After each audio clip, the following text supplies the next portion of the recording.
할렐루야, 반갑습니다. 오늘 에스겔 4장 말씀 우리 함께 나누면서 은혜 받는 귀한 시간 되도록 하겠습니다. 자, 에스겔서 4장에는 이 에스겔의 행동 예언이 나와 있습니다. 그러니까 이스라엘 백성들에게 하나님 말씀을 전하는 선지자가 다양한 방법으로 성경 말씀을 전하는데 말로 선포하는 것들이 있어요. 하나님의 말씀으로 선포하는 것들이 있고 또 한 가지가 뭐냐면은 행동을 보여줍니다. 행동을. 그래서 그 행동을 통해서 깨닫게 해주는 거예요. 예를 들어서 이사야 같은 경우에는 벌거벗은 몸으로 돌아다녔습니다. 왜냐면은 포로로 너희가 끌려갈 것이다 라는 것을 말로 하고 말로 전하니까 그 별로 깨달음이 없는 거예요. 그래서 이사야 같은 경우에는 자기의 손을 묶고 또 이 벌거벗은 모습으로 막 예루살렘 거리를 돌아다녔습니다. 너희들이 하나님 말씀대로 순종하지 않으면은 너희들이 이렇게 포로로 끌려갈 것이다 라는 것을 예언 행동으로 보여주게 된 것입니다.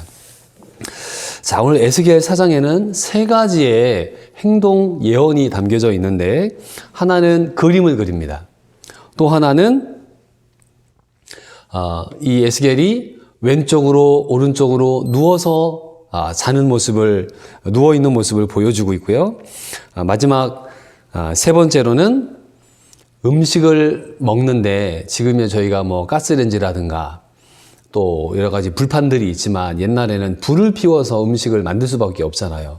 재료가 다 떨어져서 결국에는 사람 똥으로 음식을 만들어 먹는 그 비참한 모습을 이제 보여주는 그런 예언이 나옵니다. 그래서 오늘 에스겔 4장을 읽으면은 축복의 말씀이 하나도 없어요. 그래서 마음이 답답하고 힘듭니다. 그러나 우리가 이런 말씀들을 통해서도 하나님께 주시는 교훈들을 깨달아야 되겠습니다. 자, 1절을 보시죠. 1절을 보시면은요. 너 인자야.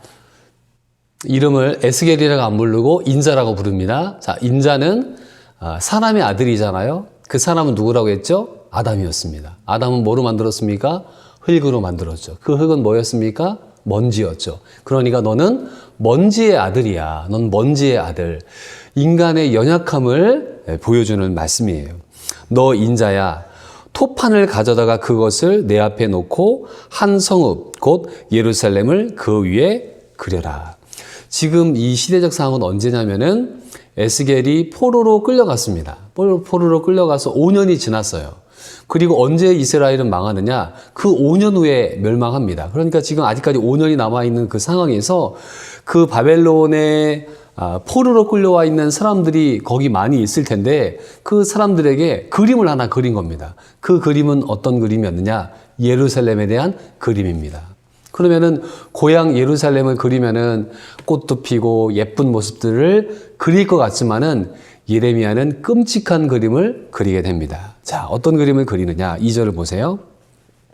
그 성읍을 에워싸되 그것을 향하여 사다리를 세우고 그것을 향하여 흙으로 언덕을 쌓고 그것을 향하여 진을 치고 그것을 향하여 공성태를 둘러세우고 또 철판을 가져다가 너와 성읍 사이에 두어 철벽을 삼고 성을 포위하는 것처럼 에워싸라. 이것이 이스라엘 족속에게 징조가 되리라. 그림으로 이제 예루살렘을 그리는데요. 그 예루살렘 성이 있고 그 성 옆에다가 흙으로 만든 성을 만들어 놓습니다. 그리고 그 성이 쳐들어가는 장면이죠. 예루살렘이 함락당하는 그림을 그려주게 된 것이고 여기 공성퇴라는 단어는 성을 공격하는 퇴, 망치란 뜻이에요. 그러니까 옛날에 투석기 같은 거 있죠. 슉 하고 날아가서 성벽을 부수는 그런 그 공성태들을 만들어 놔서 거기를 이제 침범해가는 그림을 그리라고 이야기를 하고 있는 것입니다.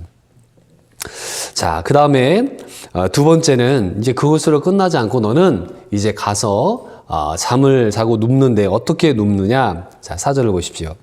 너는 또 왼쪽으로 누워 이스라엘 족속의 죄악을 짊어지되 내가 눕는 날대로 그 죄악을 담당할지어다. 그래서 왼쪽으로 누워 있는데 하루 이틀이 아니에요. 며칠을 하느냐? 390일을 누워 있으라고 이야기를 합니다. 자, 5절입니다. 내가 그들의 범죄한 횟수대로 내게 날수를 정하였나니 곧 390일이니라. 너는 이렇게 이스라엘 족속의 죄악을 담당해라. 북이스라엘 백성들이 하나님을 떠났던 연수가 390년이나 되는데 그 390년의 날만큼을 390일을 형벌로 왼쪽으로 누워서 있으라는 거예요. 그러면은 이쪽 남유다는 과연 죄가 없느냐? 자, 6절 보십시오. 그 수가 차거든 너는 오른쪽으로 누워 유다 족속의 죄악을 담당하라. 내가 내게 40일을 정하였나니 하루가 1년이니라. 그래서 40일을 이제 오른쪽으로 누워 있는데 이것은 40년 동안 하나님을 떠나 있었던 그런 횟수를 뜻합니다. 390 더하기 40일을 하니까 430일이 나오잖아요. 이 430은 이스라엘 백성들이 과거에 애굽에 포로로 있었던 연도와 비슷합니다. 430년 동안 그들이 거기 있었거든요. 거기에서 꽁꽁 묶여서 고통을 받고 있었습니다. 그때에 다시 그 아픔을 다시 반복하게 된다는 것입니다.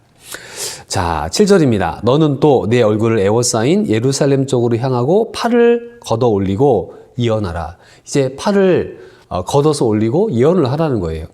내가 줄로 너를 동일이니 내가 에워싸는 날이 끝나기까지 몸을 이리저리 돌리지 못하리라. 그래서 이 선지자의 팔을 묶어서 고통당하는 그런 이스라엘의 모습을 보여주는 것을 이야기하고 있습니다.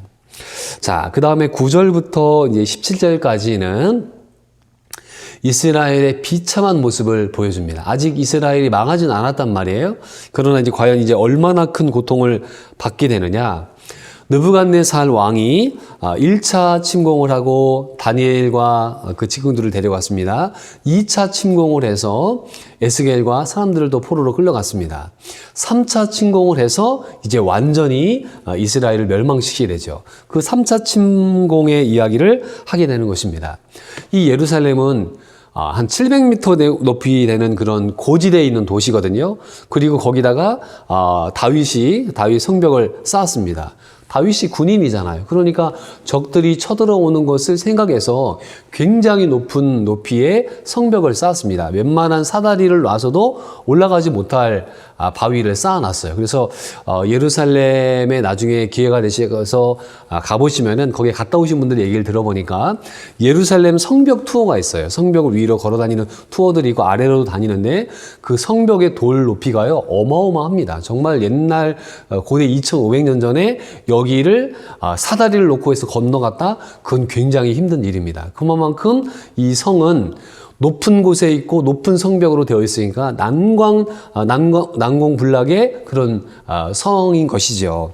그러나 그 성을 침략하기 위해서는 힘으로 안 되니까 예루살렘을 포위를 해가지고 1년 6개월 동안 그들이 물도 없게 하고 또 먹을 것도 없게 해서 그냥 완전히 굶겨 죽이는 정책을 이 느부갓네살이 취하게 된 것입니다. 이제 이 싸움은 인내력의 싸움인 것이죠. 결국에 이제 느부갓네살 그때 그 바벨론 사람들이 침공해 갔을 때는 군인들이 뭐 며칠을 굶었는지는 안 나와 있지만 싸울 힘이 없어서 그냥 함락당하고 만 거예요. 왜냐면 우리가 먹어야 싸우지 않습니까? 먹어야 싸우는데 못 먹었어요.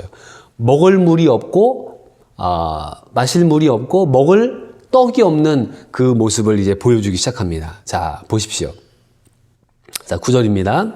너는 밀과 보리와 콩과 팥과 조와 귀리를 가져다가 한 그릇에 담고 너를 위하여 떡을 만들어 내가 옆으로 눕는 날 수 곧 390일 동안에 먹어라.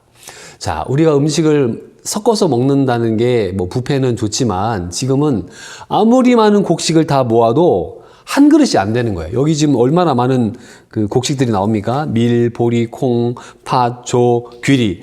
6가지의 그 남은 식량들을 다 모았지만 한 그릇에 그게 들어가지 못해요. 그러니까 완전히 뭐 식량이 바닥이 난 상태입니다. 그리고 그것으로 이제 떡을 만들어서 이제 떡이라는 것은 뭐 우리나라 성경이니까 떡이지만은 옛날로 따지면 이걸 빻아가지고 물을 넣어서 이제 반죽을 했겠죠. 그리고 이제 구우면은 이제 베이커리에 빵이 나오는 것입니다. 자, 그것을 이제 먹어야 되는데 얼마를 먹느냐? 자, 양이 나옵니다. 자, 10절을 보십시오. 너는 음식물을 달아서 하루 20세겔씩 때를 따라 먹고. 자, 여기 20세겔이란 얼마냐? 250g이에요. 250g. 그러면 정말 적은 빵덩어리입니다. 250g이 1kg가 안 되는 거잖아요. 그 250g을 때를 따라서 이제 먹게 되는 거예요. 예. 그것도 한 번에 다 먹지 못하고 그 250g짜리 빵을 아침, 점심, 저녁으로 나눠서 먹으라는 얘기예요. 자, 그리고 11절입니다. 물도 6분의 1 흰씩 되어서 때를 따라 마시라. 6분의 1 흰이라는 것을 따져보니까 600ml, 지금 따르면 생수병이 500ml 정도 되잖아요. 그러니까 하루 동안에 내가 물을 마시는데 500ml의 물을 먹으라는 거예요. 하루 동안에. 예, 아침, 점심, 저녁 다 포함해서요. 근데 그것도 한 번에 다 마시지 못하고 그거를 때를 따라서 아침, 점심, 저녁에 했죠. 그걸 따라서 먹으라는 거예요. 그러니까 식량도 부족하고 물도 부족합니다. 왜냐면은 1년 6개월 동안 성을 포위를 했고 이제 물자가 안 들어오니까 완전히 다 굶어 죽는 것이죠. 나중에 우리가 성경을 다 보았다시피 너무 많이 굶다 보니까 아들들을 잡아먹는 그 여인들의 이야기가 나오지 않습니까? 참 너무나 비참하죠. 자, 12절입니다. 너는 그것을 보리떡처럼 만들어 먹되 그들의 목전에서 인분불을 피워 구울지니라. 자, 인분은 사람 똥이란 말이에요. 이제 고대에는 이 땔감이 없을 때 소나 또는 낙타똥을 말려다가 그것으로 이제 불을 피워서 음식을 만들어 먹기도 했습니다. 저도 어렸을 때 그 소가 똥을 싸놨는데 그것을 말려다가 태우면은 굉장히 오랫동안 따뜻하게 했던 기억들이 있단 말이에요. 그런데 이제는 그 소똥조차 없다는 거예요. 낙타똥조차 없다는 거예요. 어디 갔을까요? 다 잡아 먹었겠죠. 먹을 게 없잖아요. 그래서 똥을 쌀 수 있는 동물은 누가 남았느냐? 사람이 남아 있습니다. 그래서 사람이 똥을 쌌는데 그 똥을 말려다가 그 똥으로 음식을 먹으라는 거예요. 그거는 부정한 음식을 먹으라는 것입니다. 그만큼 너무나 비참한 그 이스라엘의 현실을 보여주게 됩니다. 13절입니다. 또 여호와께서 이르시되 내가 여러 나라로 쫓아가서 흩어버릴 이스라엘 자손이 거기서 이와 같이 부정한 떡을 먹으리라 하시기로. 예, 그래서 그 부정한 떡을 이제 이스라엘 백성들이 먹을 것을 이제 예언을 했죠. 그때 이 에스겔이 하나님께 간청을 합니다. 자, 14절 보세요. 내가 말하되 아하 주 여호와여 나는 영혼을 더럽힌 일이 없었나이다. 어려서부터 지금까지 스스로 죽은 것이나 짐승에게 찢긴 것을 먹지 아니하였고 가증한 고기를 입에 넣지 아니하였나이다.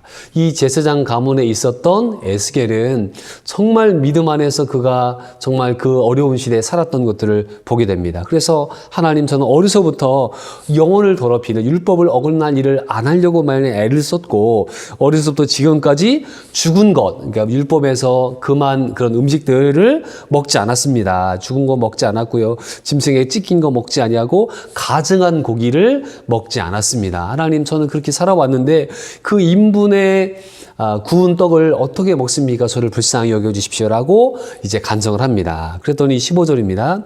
여호와께서 내게 이르시되 보라 쇠똥으로 인분을 대신하게 하기를 허하노니 너는 그것으로 떡을 구울지니라. 이제 예언의 말씀을 해야 되는데 그래 너는 인분의 떡 하지 말고 소의 똥을 이제 말려서 그것으로 먹어서 떡을 구워 먹어라라고 이야기를 합니다. 참 이것도 너무나 안타까운 일이지만 하나님께서 그의 기도를 그의 요청을 들어 주시는 것이죠. 자, 그 다음에 보겠습니다. 16절입니다. 또 내게 이르시되 인자야 내가 예루살렘에서 의뢰하는 양식을 끊으리니 백성이 근심 중에 떡을 달아 먹고 두려워 떨며 물을 되어 마시다가 이제 그 이스라엘 백성들이 의지하던 양식이 떨어지는 거예요. 사람은 먹어야 살지 않습니까? 먹기 위해서 일하지 않습니까? 우리의 삶이 정말 생명을 유지하기 위해서 뭔가를 먹어야 되고 그 뭔가를 얻기 위해서는 또 열심히 노동을 하고 일할 수밖에 없는데 그 모든 것들을 하나님이 끊어버리시겠다고 말씀하시는 거예요.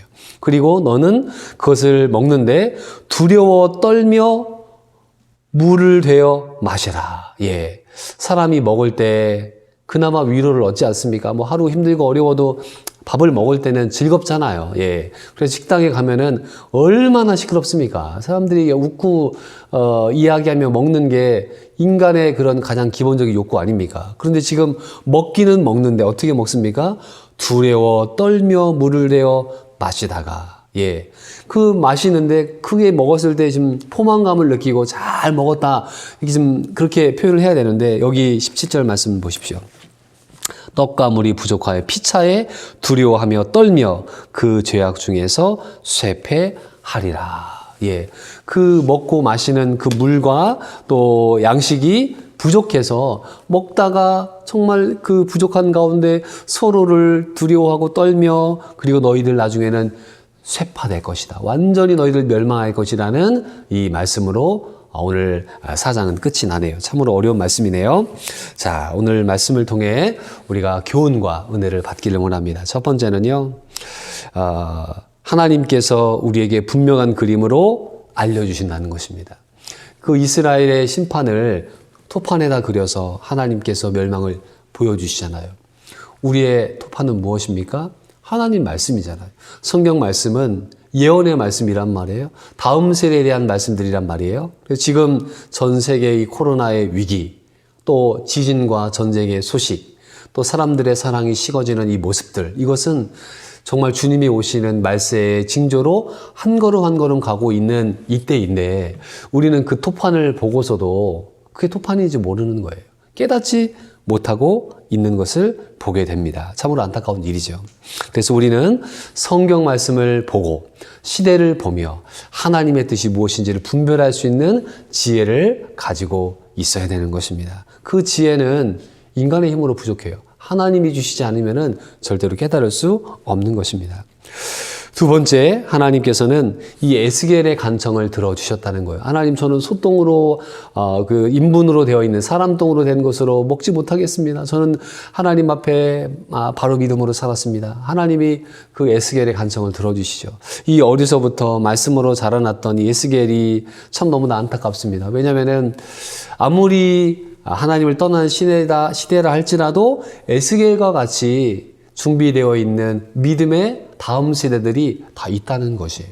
지금도 우리나라에 아이들이 많이 있지만 그 아이들 가운데 정말 하나님 앞에 자신을 드리면서 믿음으로 살려고 하는 그런 믿음의 다음 세대들이 지금도 있다는 것입니다. 그래서 하나님께서 에스겔의 간청을 들어주시죠. 야, 너 인분으로 굽지 말고 소똥으로 구워라. 이 소똥은 우리가 볼 때 형벌인 것 같지만 그 당시에는 그것이 일상적인 것이었기 때문에 그렇게 하시면 되겠습니다. 그래서 비록 우리의 삶이 하나님 뜻에 합당하지 않는다 할지라도 하나님은 우리의 기도를 들어주시는구나. 여기서 또 하나님의 자비와 위로를 보게 됩니다.